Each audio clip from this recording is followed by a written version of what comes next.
We will continue on with our media availabilities for the 20th anniversary Food City 500 at Bristol Motor Speedway.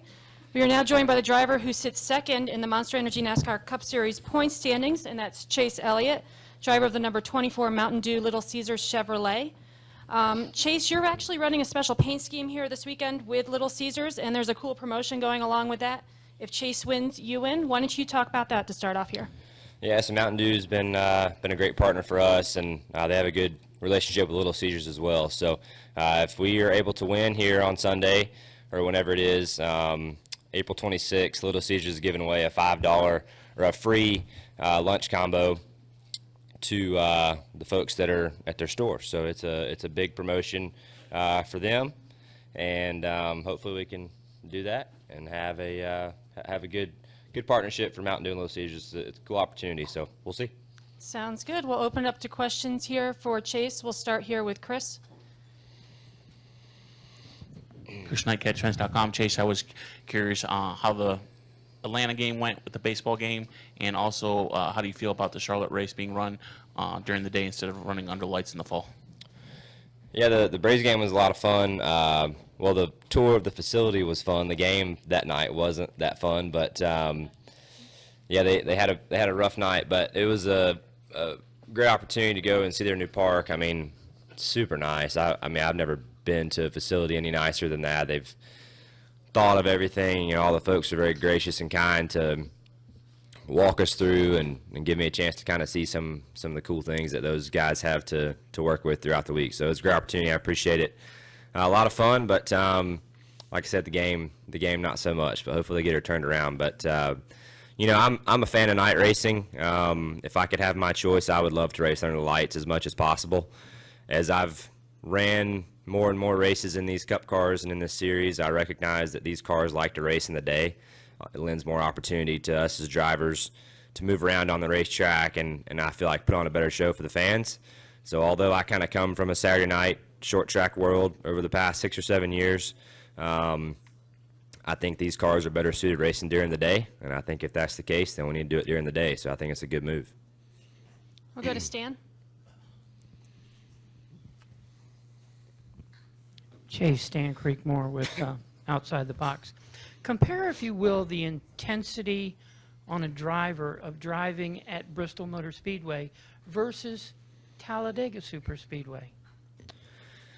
Yeah, definitely nowhere close. I mean, Bristol's a physical place. You know, you don't have a lot of time down the straightaways to think about things. You very much so get into a rhythm of just running. I feel like you're just wide open all the time, whereas I feel like at Talladega you get in, you know, there's certain portions of the race where things might calm down for a little while. Now we all know at some point it's going to ramp back up, but I feel like here you don't really have much of a break, and it's just all the time wide open, and knowing how quickly the leader can get back to you to put you a lap down, I think is one thing that keeps everybody on their toes and probably keeps the intensity up. And as we know, you know, the race, a lot of times where it gets interesting is when the leader catches lap traffic and he's got to work his way through, and that guy in second might, you know, navigate the traffic better. So I think that, you know, just makes the racing that much more entertaining.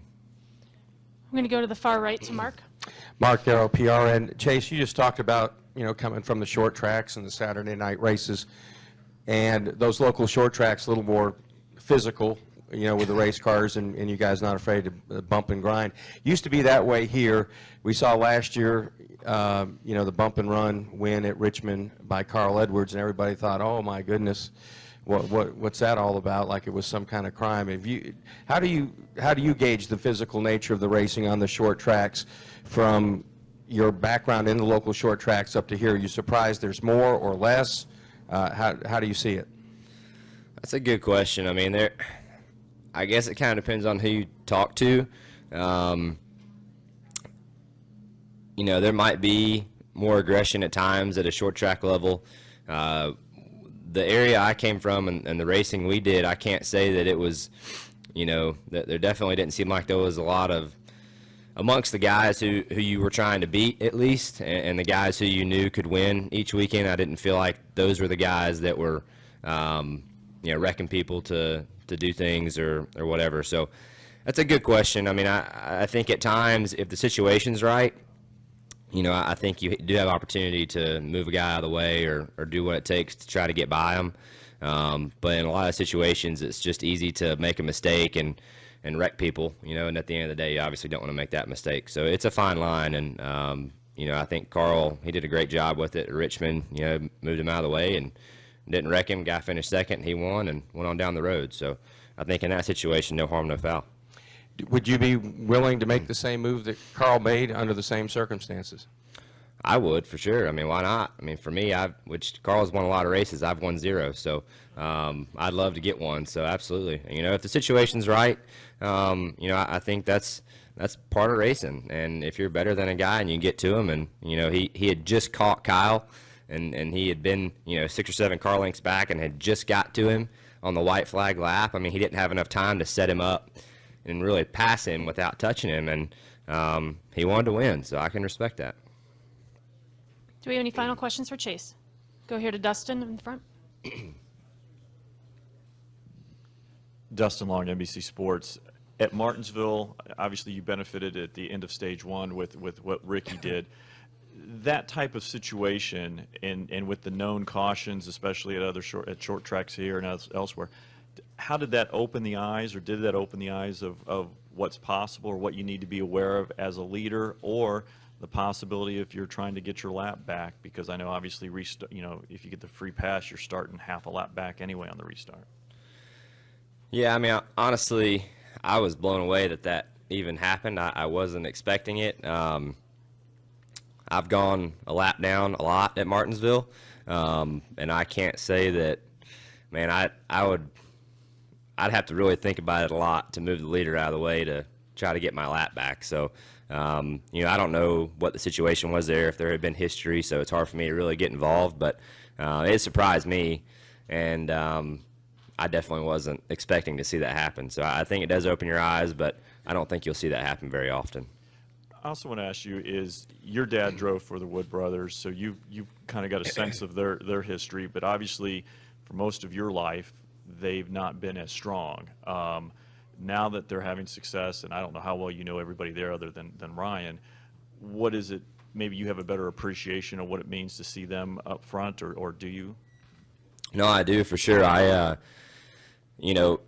Dad said over the years, not really knowing them, and when he started to spend time with them, once he got to know Lynn and Eddie and Leonard and Glenn, we got to know them pretty well over those few years, and especially Lynn and Eddie.